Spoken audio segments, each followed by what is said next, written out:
February 20th, 1967, Aberdeen, Washington, in the misty, gray northwest corner of the United States. The air was damp, the sky low and heavy with clouds. Here, a boy was born who would later be known as the prophet of grunge. His name, Kurt Donald Cobain. His father, Donald, worked as a car mechanic. His mother, Wendy, was a waitress at a local restaurant. They were young, hopeful, and to the outside world looked like an ideal couple. But that illusion slowly unraveled over time. While they weren't poor, the house was filled with a tension that no one spoke about. Arguments broke out frequently, and long silences filled the spaces in between. Even as a child, Kurt sensed something wasn't right. Kurt was born with a deep sensitivity. He picked up on every unspoken emotion that passed through his home. His mother could be volatile, angry and tearful without warning. His father remained distant, a man of few words and rigid expectations. For Kurt, home wasn't a safe haven. It was a place to tiptoe through, trying not to shatter. Unable to find a place where he belonged, Kurt stopped expressing himself outwardly. Instead, he turned inward, drawing strange images and scribbling cryptic words in notebooks. They weren't lyrics, not yet, but they were a way out, a way to process the alienation he felt so deeply. And yet, the family still had to present a facade. In formal family portraits, Kurt forced a smile. To outsiders, they may have looked like a typical middle-class household. But behind those smiles, the boy was slowly falling apart. School offered no refuge. Teachers called him difficult. Classmates kept their distance. His silence was labeled as gloom. Kurt avoided speaking whenever possible, instead choosing to draw, to observe, to listen. Even his school essays during this time were filled with themes of death and loss. Teachers were baffled, but for Kurt, it was the only outlet he had. And deep inside, something was beginning to stir, something musical. His first real encounter with music came by chance. His Aunt Mari let him borrow an old guitar. At first, he mimicked the songs he heard on TV. But soon, he was chasing a different sound, his own. Self-taught, instinctive, raw. It became his sanctuary, his only truth. For a boy who felt alone at home in school, music was the only thing that didn't lie. It wasn't yet a song, but it was a beginning, a whisper that would soon become a roar. In 1993, on the opening track of In Utero, Kurt sang, "That legendary divorce is such a bore." The song, "Serve the Servants," was dripping with irony. But behind that sarcasm lay a 9-year-old boy watching his world collapse. This wasn't just a song. It was a reimagined memoir, a reflection on his father, his broken home, and the price of fame. It was Kurt trying to keep his balance, laughing at the past to stop it from consuming him. Serve the Servants wasn't about reminiscing. It was an act of severance. He was tired of pain, numb to the wounds, fed up with the public's curiosity. He didn't want to explain anymore. And yet, in every line, the air of his childhood still lingered. Why do we keep revisiting the past? Kurt may have known the answer. He wasn't trying to cut ties, but to make peace. The song is a document of cool rage, his way of rebuilding from the ruins. The collapse of his family was the foundation of everything he became. Through music, he exhaled the pain he couldn't put into words. And in doing so, he posed a question to the world. Next time, we'll explore how the silence of his loneliness became something in the way. In 1979, Kurt Cobain was 12 years old, but his face no longer held the carefree smile of other boys his age. His family had fallen apart after his parents' divorce. He struggled to connect with his stepfamily, and the distance between him and his mother kept growing.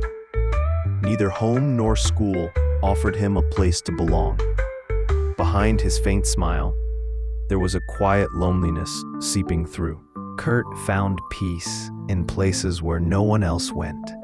After school, he often wandered to the riverside in Aberdeen, under a bridge on the edge of town. It was cold and damp, but he would sit there for hours. Only the silence and the sound of the water spoke to him. Kurt would later say, "I lived under a bridge." He wasn't literally homeless, but the phrase reflected something deeper.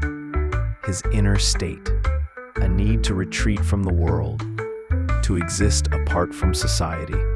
That bridge became his emotional refuge. The phrase, "under the bridge," became a symbol. It represented both his safe haven and his separation from the world. This story would later become part of the mythos surrounding Kurt, retold by fans for years. But for him, it wasn't about factual accuracy. It was about emotional truth. Around this time, he grew even more silent. Instead of speaking, he poured himself into notebooks. His feelings, once unspoken, began to take the form of words, and those words slowly turned into melodies. They weren't songs yet, just sounds that belonged only to him. Something in the Way appears as the final track on Nevermind, released in 1991. Kurt sang the song in a whisper, almost like a secret. The guitar was minimal. A soft cello drifted in the background, wrapping the song in a delicate sadness. It wasn't just a song, it was the sound of disconnection and emptiness. The lyrics are sparse. One phrase repeats over and over, "something in the way." Is it a wall between him and the world? A part of himself? Or something inevitable about life itself? Kurt didn't answer. He simply asked. This song emerged just before Nirvana became a global phenomenon. As expectations grew and label pressure mounted, Kurt chose silence. It was as if he pushed away the noise around him and tried to capture the stillness within. To many fans, "Something in the Way" is a sacred song. It speaks to pains we can't name, to loneliness we can't explain. And what makes it powerful is not just the lyrics, it's Kurt's voice, quietly sitting beside you, without trying to fix anything. Kurt never romanticized his loneliness. He didn't ask for sympathy. He simply transformed it into music. His pain wasn't a cry for help. It was a presence, something to be felt and accepted. When he performed "Something in the Way" on MTV Unplugged, he didn't look at the audience. He stared into the distance, as if he were looking at the past, far beyond time. There were no answers left, only pain that remained. What the song captured wasn't emotion, but the space between emotions. Not sadness, not anger, just a nameless sense of unease. The kind many young people feel, deep down, but can't explain. It's a song that doesn't try to say anything. It simply is. And because of that, it forces listeners to face their own emotions. That's why the song lingers in the soul. "Something in the Way" was more than a song. It was a space, a sonic silence. It was Kurt Cobain's way of gently offering emotions no one could describe, from a place no one could reach. When that boy, closed off from the world, began to weave emotion into sound, his silence became music. In the next episode, we'll explore the moment when that voice first reached the world, Nirvana's debut, and the raw origins of Bleach. In 1987, in a forgotten corner of Aberdeen, Washington, Kurt Cobain and Chris Novoselic started a new band. An idea long gestating had finally begun to make noise. Their first band name was Skid Row. After several changes, they finally arrived at the name that would define them: Nirvana. Their early recordings were drenched in noise, rough, unpolished, raw. But within that chaos, Kurt's scream was unmistakable. Anger, anxiety, and fractured love. He poured all of it into his guitar and voice. There was no commercial calculation, only the sound of someone carving their soul into music. This became the foundation of what would later be called grunge. In 1989, they released their debut album Bleach under the indie label Sub Pop. It was made on a shoestring budget, just $600. The recording sessions were done late at night with minimal equipment, but the album contained everything Nirvana stood for. To Kurt, it was a declaration of existence. Blue was the opening track, an unfiltered expression of Nirvana's essence. Heavy bass collided with distorted guitar, and Kurt's voice cut through it all. Power and emptiness, hope and despair, all compressed into one volatile song. At the time, Nirvana had no clear vision of their future, but Kurt was certain. Even if this sound didn't align with the times, someone, somewhere would feel it. Even if no one else understood, he needed this sound. That was enough. Blue spoke in sound, not words. The bass growled, the vocals restrained, until suddenly they erupted into a scream. The lyrics were abstract, but behind them was a battle, a struggle with something inescapable within himself. He was both trapped by and trying to destroy it. Seattle's music scene at the time hadn't yet entered the mainstream. Bands like Melvins, Soundgarden, and Mudhoney surrounded the sub-pop scene, sharp-edged, gritty. But Nirvana was different. In Kurt's voice, there wasn't just rage. There was poetry. Kurt didn't wield words like weapons. He used them as walls. He feared vulnerability, hiding behind metaphors. Yet somehow, his lyrics still pierced hearts. They weren't complicated, but they sank deep. During recording, Kurt wanted everything fast, rough, and emotionally detached. But it wasn't cold calculation. It was a kind of self-defense, a way to avoid emotional collapse. He sang in order not to break. Bleach never became a major hit, but from underground, its sound began to shake something loose. To Kurt, it was the first time he had shouted into the world. And now, he began wondering, what would he destroy next? What would he create? In the indie years, Kurt wasn't a rock star yet. Crowds were small, equipment failed, sleep was rare. But his eyes were focused. He believed in his music with unshakable conviction, digging out his shape within an imperfect world. Even then, Kurt lived with pain and creation as two sides of the same coin. He wanted to be loved, to be understood, but at the same time, he wanted no one near him. Making music from that contradiction was the only way he could survive. He didn't scream, he held it in, and that became the Cobain style. Each track on Bleach was a shard of Kurt's inner self. His songs thrashed with destruction, despair, and fleeting hope, and he threw them into the world not for fame, but simply hoping someone might catch them. It wasn't about genre, it was a pure cry. Without this album, Nirvana would never have existed. Their success, their legend, it all began with these raw sounds. Kurt Cobain was still just a young man, but within Bleach, he was already becoming Kurt Cobain. The origin no one saw, that sound from the underground would soon give birth to a movement called grunge.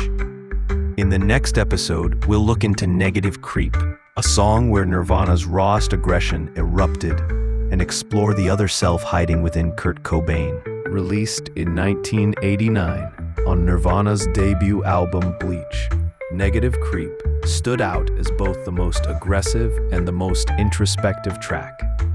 It was Kurt Cobain laying himself bare, calling himself a distorted, negative presence, a howl of despair and sarcasm. I am the negative creep. The lyrics repeat a single line, "Daddy's little girl ain't a girl no more." The song's narrator embraces his monstrous outsider identity, a total rejection of family roles and societal norms. This was Kurt's rebellion against masculinity, conformity, and expectation. To Kurt, grunge was never a style or a genre. It was noise made of emotion. Joy, rage, confusion, all crashing together in distortion. Negative Creep was the sound of a young man trusting only in his scream as he waded through the chaos. Live, the song became even more volatile than in the studio. Kurt would snarl into the mic, his body arched, almost melting into the sound. It wasn't a performance. It was a mind on the verge of collapse, laid bare. A negative creep was the part of Kurt he couldn't reconcile with the world. If he couldn't be accepted, he would reject first. If no one understood him, he'd stop trying. In choosing rejection, he may have been trying to protect himself. The song doesn't shy away from heaviness. Its sound is brutal, abrasive, painful. And yet listeners connect with it. Why? Because Kurt's scream isn't just emotion, it's existence. Emotions fade, but existence, even if broken, remains. Negative Creep is one of the few songs where Kurt names himself. Usually his lyrics are abstract, layered in metaphor. But here, he calls himself the Creep, loud and direct. There's no hiding, just confrontation. Ironically, it was never a regular in live shows. Maybe it felt too raw, too heavy. But for those who know the song, it might be the truest reflection of who Kurt Cobain was at his core. By the early 90s, the word grunge was becoming trendy. But at its core were sounds like this. Unrefined, unpolished, real. Negative Creep was Kurt's first thrown punch at the world, his unfiltered noise. This wasn't a protest song, it was an affirmation, an acknowledgement. I am broken, I am misunderstood, and yet I'm still standing here. Kurt wasn't pleading, he was declaring. The album Bleach captured Kurt before he became Kurt Cobain. And among its tracks, Negative Creep was the most primal, the most human. Less melody, more instinct. Less poetry, more roar. It was raw, before calculation ever entered. The song wasn't aimed at anyone. It didn't need to reach anyone, but it couldn't be stopped. Within that contradiction, grunge was born, and Negative Creep was its first prophecy. Loudness hiding silence. Some fans call this Kurt's most honest song. It needs no elaborate metaphors. It doesn't have to be understood. It simply wants to prove, I was here. Negative Creep was one of the first shards he threw into the world. It wasn't fully formed, but it was already sharp. That shard would go on to cut and comfort an entire generation. Grunge began here. This distorted scream would soon become a voice heard around the world. In the next episode, we trace the rise of Smells Like Teen Spirit, the single track that would change everything and turn Kurt Cobain into a myth. September 10th, 1991. The world had no idea what was coming. That day, a single was released that would change everything. Music, culture, and the way a generation screamed. Its name, Smells Like Teen Spirit, felt like something had just awakened. The shock began with the intro. 4 bars of distorted guitar. A sound like bottled up energy on the verge of explosion. Waves of distortion, tension, and a roar that tore through the silence. Before lyrics even started, the sound had already pierced teenage hearts across the world. The song's origin was accidental. A friend, Kathleen Hanna, had spray-painted Kurt Smells Like Teen Spirit on his wall. She meant the name of a popular deodorant, but Kurt misunderstood it as the scent of revolution. That misreading sparked the fire. From that misread phrase came the riff, and then the scream. With the lights out, it's less dangerous. A line that captured teenage fear, loneliness, and rebellion. Kurt didn't explain. He embodied it. The music video was just as symbolic. A high school gym, cheerleaders, bored students. Then the band plays, and everything shatters. Kurt's voice didn't express one person's rage. It unleashed everyone's apathy. At the time, MTV was dominated by pop and glam metal. Then came Smells Like Teen Spirit. Ragged playing, messy hair, glazed eyes. And yet, it was impossible to look away. Its rawness devoured everything else. The song catapulted Nirvana into stardom. But for Kurt, it wasn't a celebration. He once said, "Too many of the wrong people are liking this song." Widespread success without understanding, it pushed him deeper into isolation. Still, the song became a national anthem of the 90s. Band tees, flannel shirts, disheveled hair, silent screams, all spread with this song. Smells Like Teen Spirit wasn't just music, it became air. One critic called it the Like a Rolling Stone of the 90s. It denied everything while trying to hold everything in. Even when the screams lacked meaning, the emotion was real. The lyrics were cryptic, yet everyone who heard it felt something. That something was the collective subconscious of the youth. Anger and sadness at not being understood. They became riffs, screams, and an era. Smells Like Teen Spirit became myth. It topped Billboard charts, dominated TV, and made Nirvana the world's band. But Kurt struggled. He was becoming a symbol when all he wanted was to stay human. Grunge turned into fashion, but Kurt's ripped jeans and unwashed hair weren't a statement. They were just life. Every time someone misunderstood, his face seemed to fade a little more. In an interview, Kurt said, "If my music helps people, I'm happy, but I don't want to be their symbol." For him, music was an escape, not a shrine, and being placed on that altar felt like punishment. Still, Smells Like Teen Spirit continues to define a decade. Its unstoppable energy and refusal to hide pain. It was the soul of a young man named Kurt Cobain, etched into sound, burned into memory. This song was a door. It reached into places no one dared touch in the hearts of the young. It was also the moment Kurt Cobain became an era. Next time, we explore what came after the explosion, the myth of Kurt Cobain and the conflict behind Come As You Are.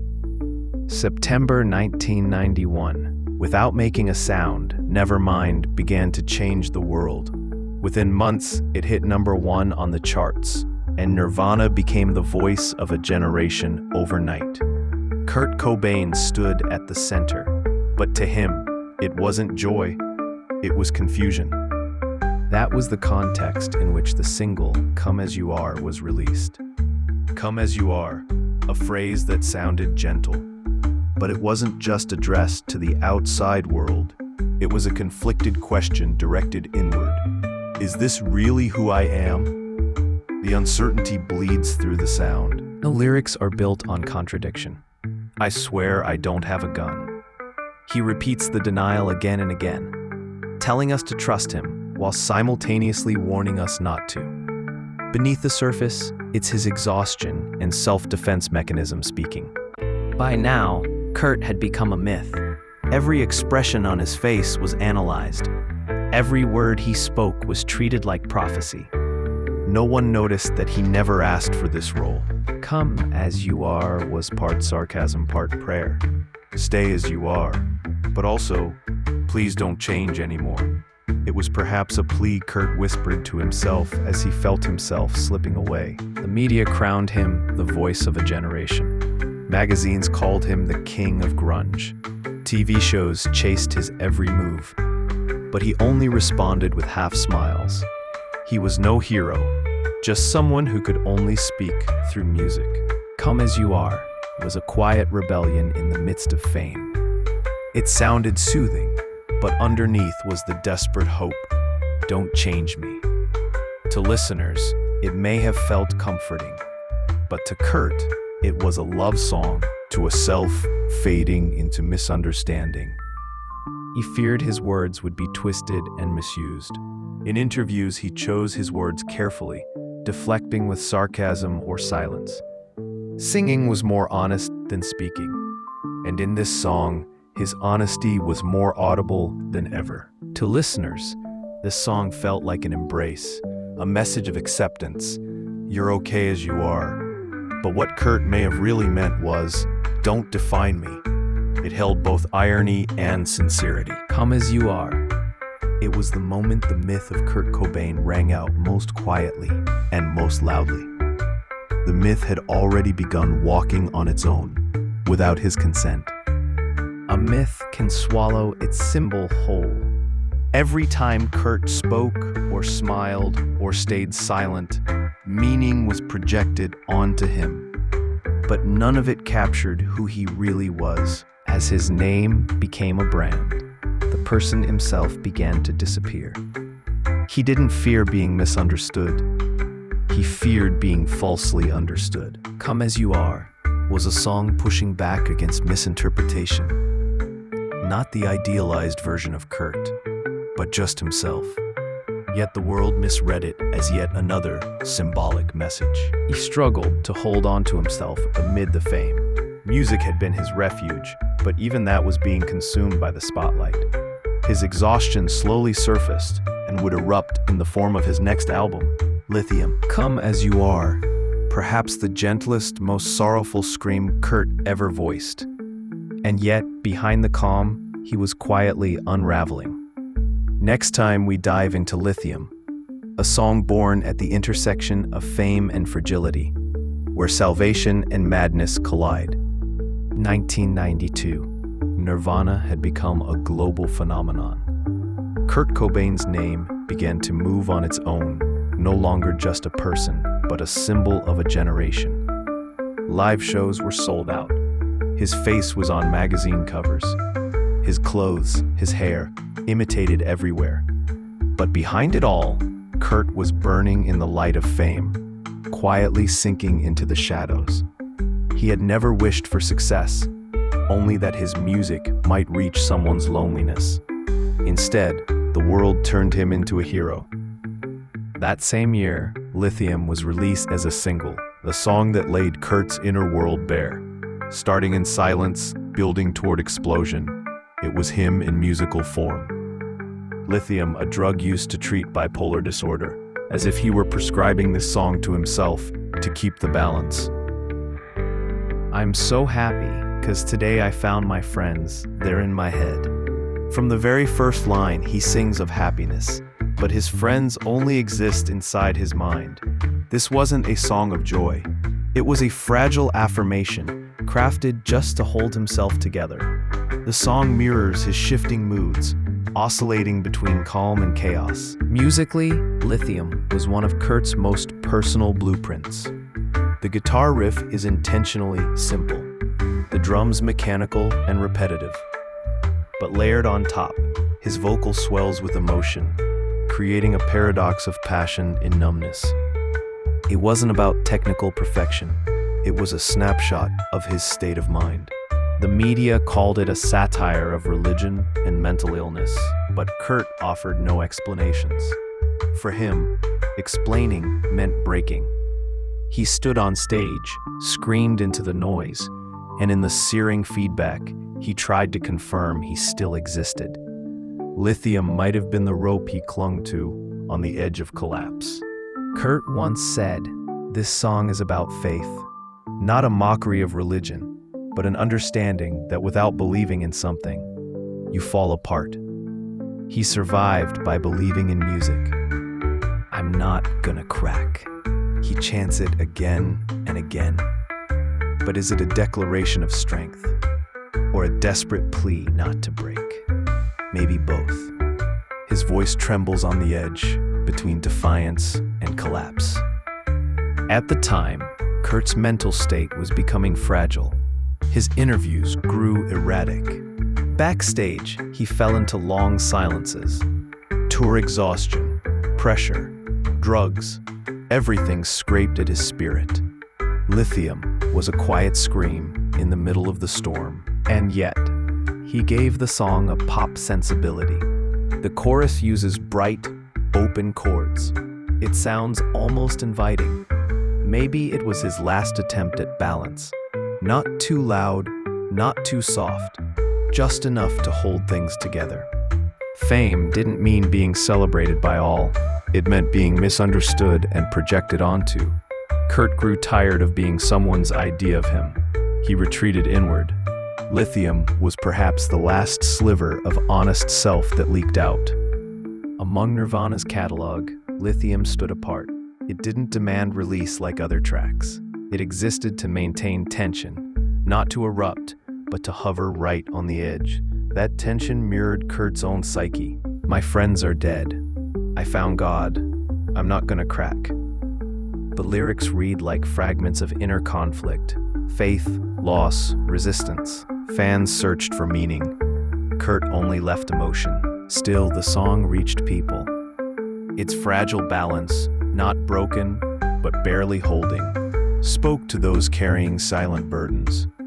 By revealing himself, Kurt unknowingly became a lifeline for others. But that came with a price. His pain became someone else's healing.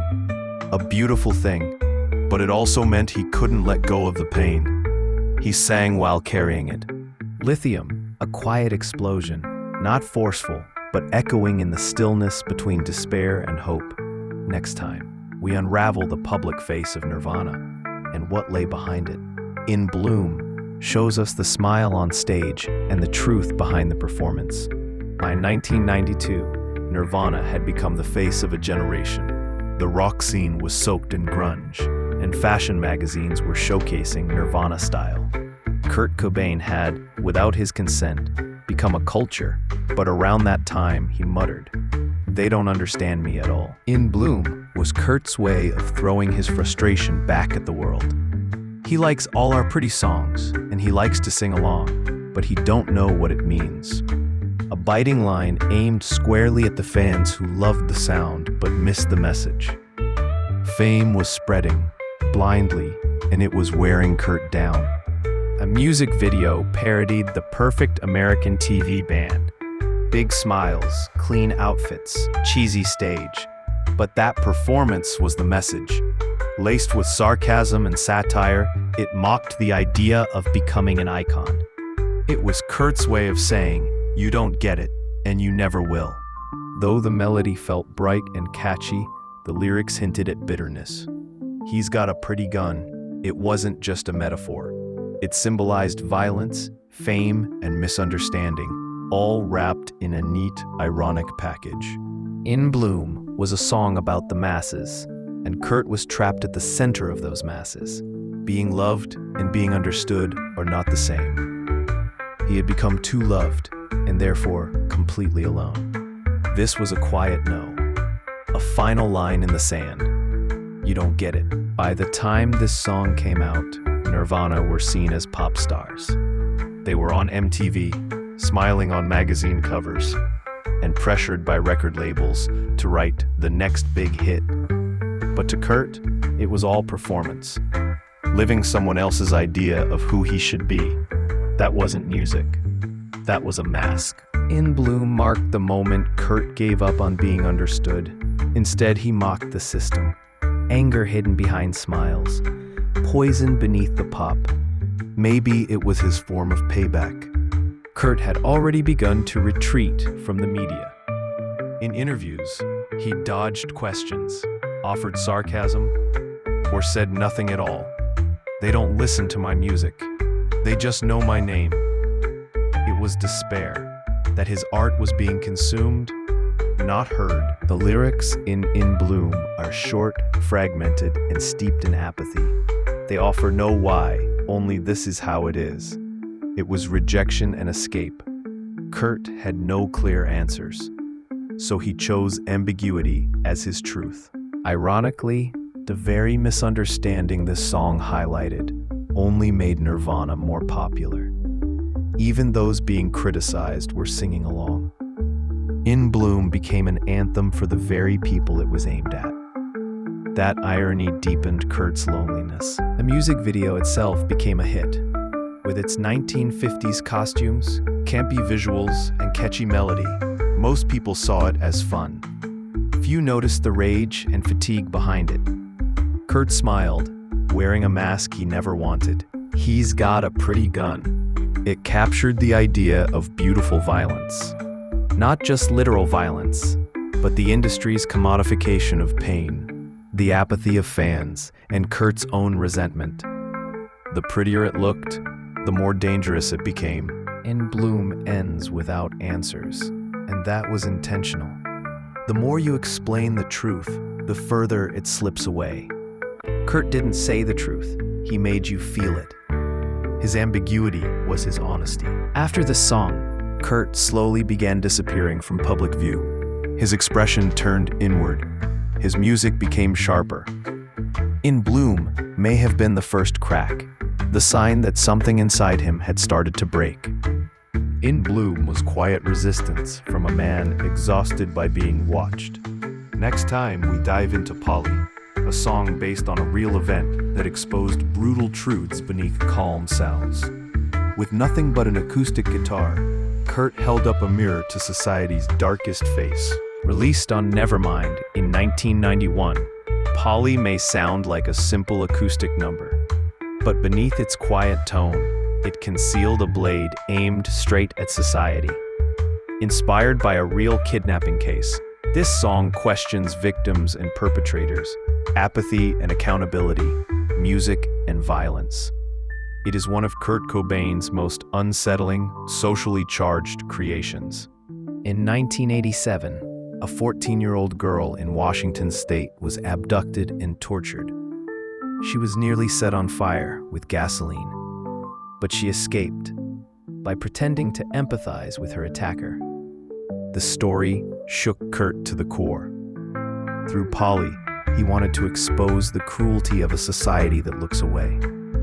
The song is told from the perpetrator's perspective. "You like me to clip your wings," the voice says. This calm, casual delivery is chilling. Not out of empathy, not out of imitation, but as a mirror held up to raw brutality. It dares listeners to look directly at what they'd rather not see. At the time, Polly sparked controversy. Some critics accused Kurt of glorifying the perpetrator, but he was adamant. The real problem was that society refused to listen to voices like this. The song was a quiet protest against the willful blindness of the public. During MTV Unplugged, Polly was performed under minimal lighting. No dramatic intro, no embellishment. Just silence and then his voice. It felt less like a song and more like testimony. This wasn't entertainment. It was a blade pressed gently against the listener's conscience. Kurt once said, "I don't need this song to heal someone. I just want people to hear it." Back then, songs about sexual assault were almost unheard of, and writing it from the attacker's perspective, it was a deliberate, unsettling choice. That was Kurt's way of confronting reality. Many listeners misunderstood the song. Some called it inappropriate. Kurt didn't shy away from their discomfort. He believed that discomfort revealed how numb society had become. Polly wasn't meant to soothe. It was a raw sketch of reality, ugly but honest. The song also tackled structural gender violence, a world where abusers hold power and victims are silenced. Polly shined a cold light on that imbalance. Without raising its voice, it delivered a scream, not of rage, but of resistance. Polly influenced a generation of musicians. Many artists later followed its lead, addressing hidden societal horrors. Nirvana wasn't just about anger and noise. They carried the responsibility to sing what others wouldn't. But Kurt never felt pride in the song. He called it a necessity, something that had to be sung. It wasn't about justice. It was about recording pain, plainly and truthfully. A minimum act of resistance, from an artist to the world. After performing Polly on MTV Unplugged, the room didn't erupt in applause. It fell into silence. Not admiration, just stillness. Everyone could feel the weight behind the calm delivery. It was a truth that didn't need to shout. Polly never charted. There was no flashy music video, yet it remained etched in the minds of those who listened. It wasn't meant to entertain. It was a document, lifting something buried from the bottom of society. Kurt rarely discussed songs like Polly. He preferred to sing them rather than explain them. He believed in offering truth, not preaching it. That quiet integrity was at the core of who he was as an artist. What does Polly leave behind for the listener? Anger, sadness, discomfort? It's different for everyone. But one thing is clear. There are truths we shouldn't look away from. That's why Kurt wrote it. Polly was anger without screaming, a question to society delivered in a whisper.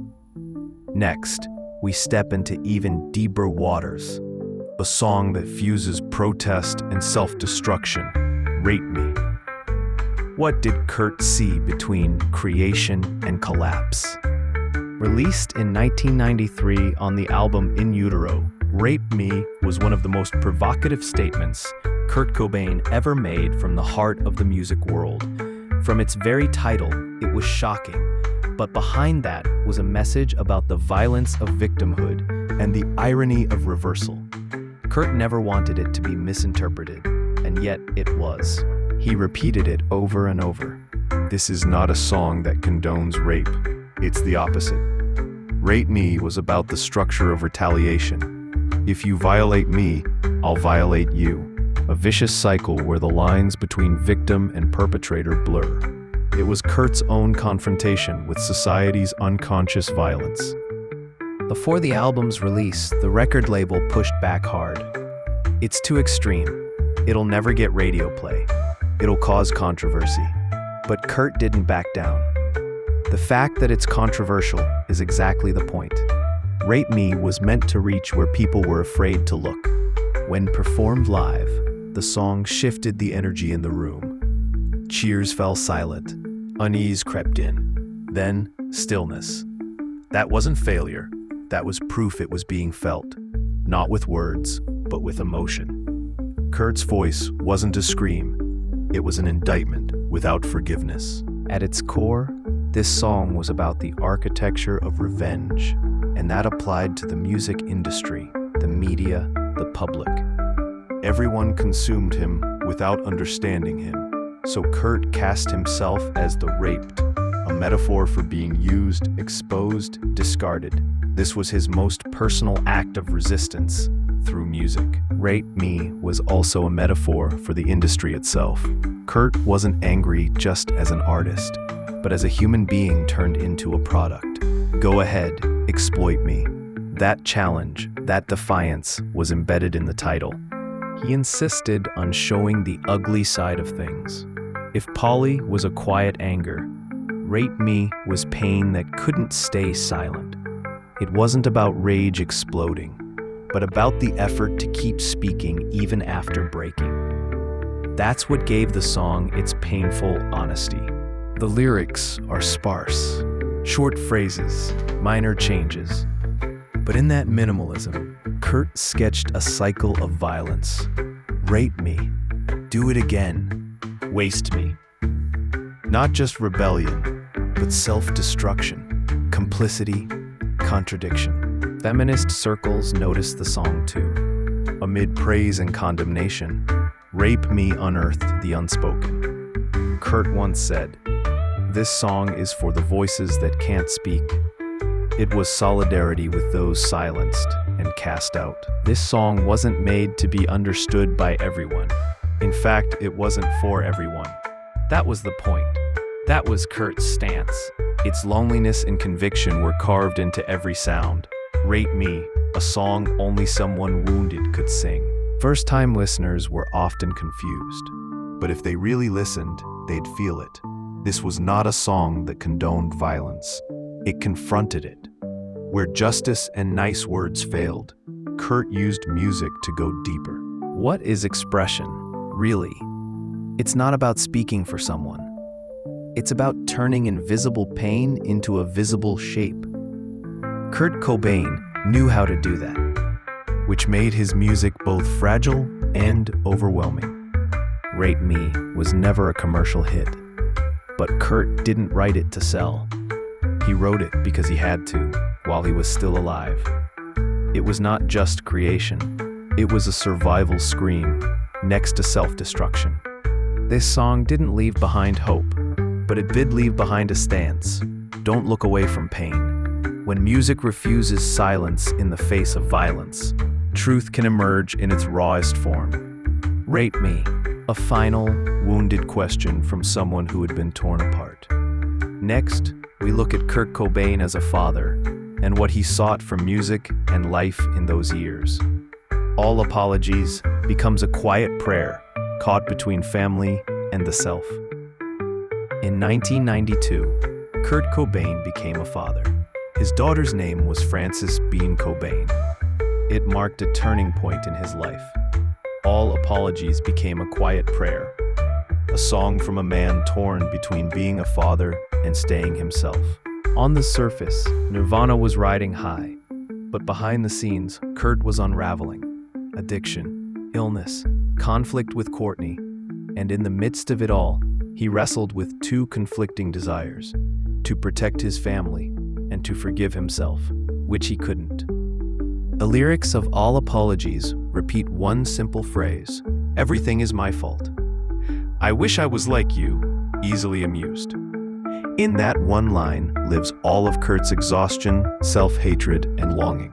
Unlike Nirvana's usual fury and distortion, All Apologies is calm, almost fragile. There is no noise, just a man offering his broken self. In this rare moment, Kurt reveals the weight of fatherhood and the contradiction of being both artist and human.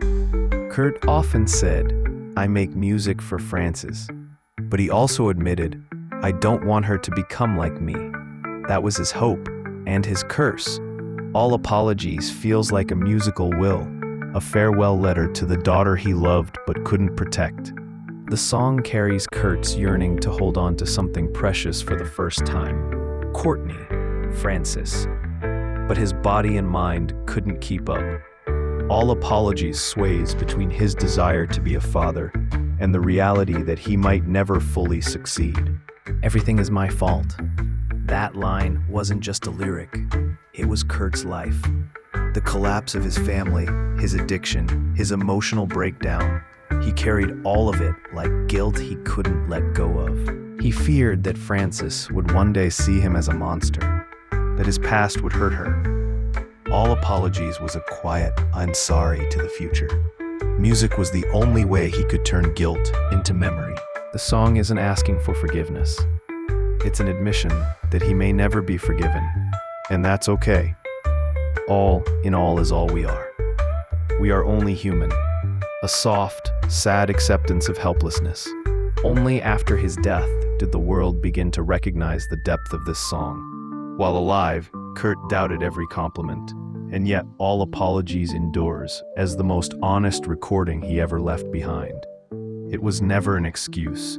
It was a real apology. In one of the few letters he left behind, Kurt wrote, "No matter what, I loved my daughter. Even as he fell apart, Frances was his only light. Still, he couldn't be the father he wanted to be, and that reality quietly destroyed him." All Apologies is less a song than a letter, a confession, a prayer, a cry that would never quite reach its destination. It is the honest expression of a man trying to be a father, but unsure if he ever could be. This is not a healing song, yet many listeners find comfort in it, because Kurt never hid his weakness. All Apologies carries the ache of living without knowing how. It is a father's silent confession. In 1994, Kurt's life came to an end, and in the music and memories he left behind, All Apologies became his final word. Not perfect, but maybe the truest thing he ever gave us. All Apologies, the quietest cry of a man who tried to be a father. Next time, we explore the bond and eventual unraveling of his chosen family, Nirvana. Through Heart-Shaped Box, we dive into a story of love, control, and collapse. Heart-Shaped Box was released in 1993, one of Nirvana's most iconic tracks, yet far from a love song. It was a fable about how love can turn into obsession and madness, and at the same time, it echoed the sound of a band, once a family, falling apart. The song is often linked to Kurt's relationship with Courtney Love. a heart-shaped box, a space where love is both offered and trapped. The lyrics swirl with death and birth, desire and guilt. It mirrored Kurt's blurred boundaries between home and band. Inside Nirvana, quiet shifts were happening. Kurt's bond with Chris and Dave remained polite, but constant touring, exhaustion, and Courtney's presence tilted the balance. "We were a family," Kurt said later, but somewhere along the way, it turned into playing family. In the music video, an elderly man carries a cross, a surreal blend of holiness and decay, a visual mirror of Kurt's fractured soul. For him, love and the band were both salvation and curse. Heart-shaped box opened that emotional chamber. The track defined the atmosphere of In Utero. Noise, disquiet, raw emotion, and most of all, an overwhelming sense of not being understood. It was a dense expression of Nirvana's limits as a band family. In Utero was Nirvana's conscious step away from commercial success, a reaction to the overwhelming fame of Nevermind. Kurt once said, "I just wanted to be honest, not successful." That defiant honesty runs through Heart-Shaped Box. By now, the band was showing signs of fatigue. Brutal tour schedules, endless press, and Kurt's declining health.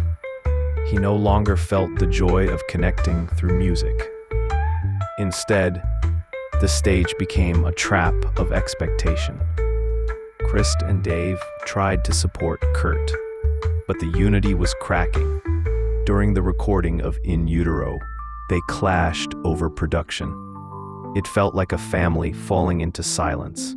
In the video, nurses and medical imagery appear, symbolizing Kurt's fragile self-image and his desperate need for healing. It wasn't just a music video. It was a visual cry from deep inside his psyche. Nirvana once felt like a chosen family, but Kurt couldn't bear the weight of that ideal anymore. Heart-Shaped Box is about love, but also the quiet recognition that love was disintegrating. This was no love song.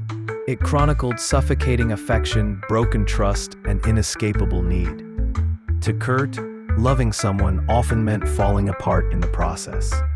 This track confronted that paradox head-on. Though Nirvana continued, the silence and disconnection at its core grew louder. Kurt's health worsened. Words between members became rare. Being in a band felt like being alone together. Since his death, the song has been endlessly analyzed. Love, motherhood, sex, illness, death, all packed inside that symbolic box. Kurt opened it for us, never realizing it might consume him too. Each time Nirvana performed the song, a strange silence would settle over the room. Not a shared catharsis, but an audience watching a man unravel. Heart-Shaped Box was the remains of love. Heart-Shaped Box, the song that marked the fracture of a family. Next time, we explore how Kurt saw the world around him, and how dumb became his personal philosophy for those who never quite fit in. Dumb was released in 1993 as part of In Utero. The word dumb suggests stupidity, ignorance, or numbness. But this song is not sarcastic or cruel. It's a quiet affirmation. Maybe it's okay to be dumb. Kurt Cobain was always at odds with himself, unable to be someone else, unable to meet expectations, yet forced to smile through it all. Dumb reveals the resignation of not being understood, and the quiet will to keep going anyway. The lyrics contrast seemingly happy people with the isolated self. I'm not like them, but I can pretend. It's one of Kurt's most vulnerable lines. It speaks of the pain in pretending, knowing you're different, but trying to blend in anyway. Dumb is one of Kurt's few songs free of anger. That's why it slips gently into the cracks of so many hearts. Soft sound, gentle words, yet behind it lies a deep, sinking loneliness. In this song, dumb doesn't mean less than. It means not pretending to be perfect. Kurt didn't deny his fragility. He turned it into melody. That was dumb. The word dumb was both a curse and a kind of freedom for Kurt. The pressure to succeed, the mistrust of fame, the struggle to define who he really was. Maybe being dumb was his way of stepping away from all of it. In an interview, Kurt once said, "Maybe real happiness is just being able to smile without thinking." That thought lives in Dumb, a piece that comes only by turning off the noise of the mind. Not sarcasm, just sincerity. In some ways, Dumb was a white flag. Not a fight against the world, but a quiet act of letting go. Not rejection, but detachment. It was another form of resistance. Many listeners saw themselves in Dumb. Not perfect, not fitting in, not loving themselves. This song gave permission for that. Through his own imperfections, Kurt quietly embraced the loneliness of others. Dumb was Kurt's quiet manifesto. Not a revolution, but a soft form of rebellion. It was how he held on to his true shape. A reminder that you don't have to be like everyone else. Dumb reflects Kurt's emotional paradox, a coexistence of acceptance and self-doubt. He sang his weakness with no mask. Not because it was cool, but because it was true. And that's why it stays with us. There's no rage here, no drama. Just a voice saying, "This is who I am." And that takes courage most of us don't even realize. Instead of becoming someone, he accepted being just himself. Dumb chose that path. It's a little sad and a little gentle. And that was Kurt Cobain's quiet beauty. Kurt didn't leave behind many words, but his songs speak for him and speak through us. Dumb is one of those rare songs that still saves someone, somewhere. That's real strength in music. Dumb, a song that says it's okay to be different. Next time we look at his final performance, Where Did You Sleep Last Night? A goodbye in stillness and silence. November 1993, New York. Kurt Cobain appeared on MTV Unplugged in New York. A record-breaking live performance as Nirvana. The final song was Where Did You Sleep Last Night? It's a traditional American folk song. The song, popularized by Lead Belly, was given new life by Kurt. His voice layered death and distance over every note. The question, "Where did you sleep last night?" became not just about betrayal, but a whisper to the afterlife. Kurt's voice reaches its breaking point in this song. It begins soft, grows raw, and erupts on the final shiver. The studio froze. Even the band fell silent. It wasn't just a performance. It was a moment of transcendence. There was no performance trick, no grand finale, just Kurt pouring everything into one final song. Not for fame, not for anyone, just to leave a trace of himself, raw, unfiltered. After the show, MTV staff asked him to play the song again. Kurt declined. "I can't top that." It wasn't exhaustion, it was finality. Everyone present felt it. He might really be leaving us. With this one song, Kurt poured out the last of his soul. His bandmates and crew were concerned about him, but no one expected this performance to be etched so deeply into history. It was that natural and that beautiful. Where Did You Sleep Last Night was later seen as his musical will. Rebroadcast endlessly after his death, that final gaze he gave before the last note became legend, as if he had one foot in this world and the other already beyond. What can a person leave behind? Kurt left behind a song, but also a silence filled with everything unsaid. This song exists in that silence, and listeners fill it with their own meaning. Many artists have covered the song, but none have matched Kurt's version, not because of skill, but because of the depth of his pain.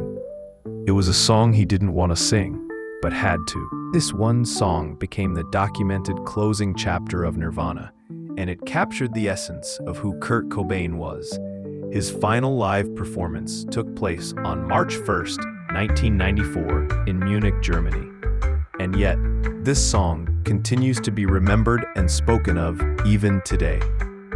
The word death is never sung, but everyone heard it. It wasn't morbid, it was transparent. For a moment, Kurt wasn't an icon. He was just a soul passing through. That this performance was recorded, it became a lifeline for fans. After his death, "Where did you sleep last night?" became a message in silence. No lyrics needed, just presence. That was Kurt's final gift. Some call it a goodbye. Others see it as a beginning. Both are true. Kurt left behind not answers, but an open space. A silence that belongs to us now. "Where Did You Sleep Last Night" was not just a song. It was his entire life in 5 minutes.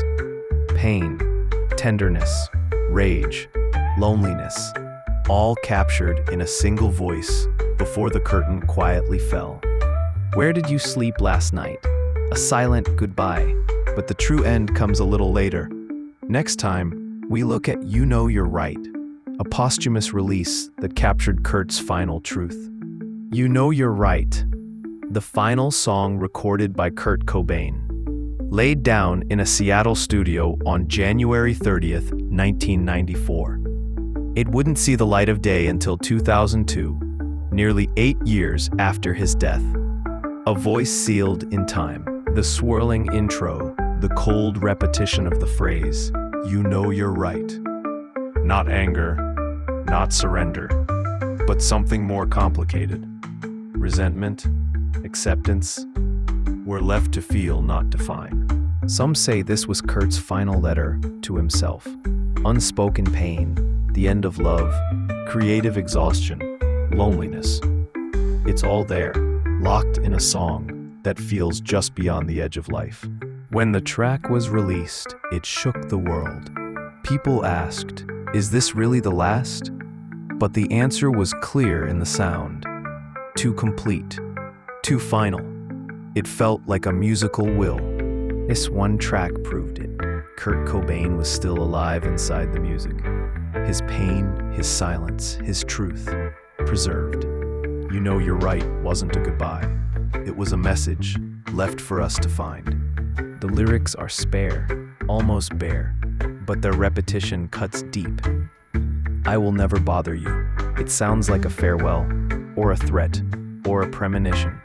It's up to us to decide. Courtney Love reportedly cried for hours upon hearing it. Their daughter, Frances, later said, "That song holds everything my father was," as if this was the one sound he needed to leave behind. After Kurt's death, the world finally started to see the truth. Behind the success was a fragile soul, a man carrying too much. "You Know You're Right" doesn't rage. It reveals. A mirror, not a message. This song marked the end of Kurt's voice, but not its disappearance. Silence isn't absence. His sound lives on, not just in memory, but in the quiet places inside us. "You Know You're Right" is both a summary and a mystery. What was real? What was left unsaid? We may never know. But one thing is certain, his voice hasn't stopped. Kurt Cobain died at 27. But nearly 3 decades later, his music continues to ignite something in people. It's not just nostalgia, it's presence. He still speaks. Kurt Cobain is no longer just a name or a myth. He's a feeling, a sound that comforts the lost, the misunderstood. He didn't sing about being perfect. He sang about being human. "You Know You're Right" wasn't a final word. It was an invitation to keep asking, to keep searching. What was right? What was true? Only the listener can answer. This series wasn't about music alone. It was about a man, a voice, a fragile echo through time. We hope that somewhere his gaze, his silence has reached you. Thank you, Kurt. And thank you, To you, who listen to this voice, someday we'll meet again beyond the sound. Until then, you know you're right will continue to echo within us. Kurt Cobain's presence still lives on in the hearts of countless fans around the world. If this video has brought you closer to his life or his music, please consider liking and sharing it so that his voice can reach someone else too. Even a small action like that can help carry his spirit into the future.